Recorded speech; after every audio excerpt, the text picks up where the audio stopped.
এবছর অর্থাৎ 2024 সালে গণেশ চতুর্থীর সঠিক তারিখ ও সময়সূচি আসুন জেনে নেওয়া যাক। এছাড়াও আরও জানব কখন তিথি শুরু হবে আর কখন তিথি শেষ হবে। চলুন তাহলে ভিডিওর মূল পর্বে যাওয়া যাক। তবে তার আগে সবাইকে অনুরোধ করব চ্যানেলটি সাবস্ক্রাইব করে পাশে থাকবেন। ধন্যবাদ। গণেশ চতুর্থী একটি হিন্দু উৎসব যা গণেশের জন্ম উদযাপন করে। গণেশ চতুর্থী বিনায়ক চতুর্থী নামেও পরিচিত। এই উৎসব হিন্দু ধর্মের সবচেয়ে প্রিয় উৎসব। এটি হিন্দু ক্যালেন্ডারের আগস্ট বা সেপ্টেম্বর মাসে পড়ে।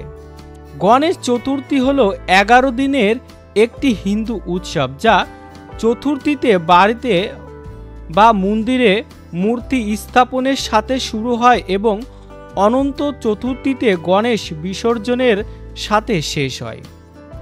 এবছর অর্থাৎ 2024 সালে গণেশ চতুর্থী পড়েছে 7 সেপ্টেম্বর 2024 শনিবার। এবছর চতুর্থী পড়েছে শনিবার 7 সেপ্টেম্বর 2024। এবার জানব গণেশ চতুর্থীর পুজোর সঠিক তিথি।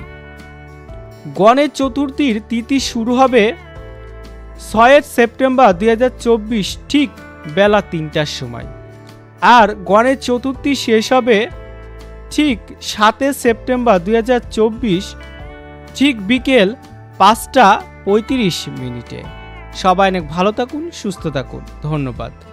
জয় গণেশজি জয়।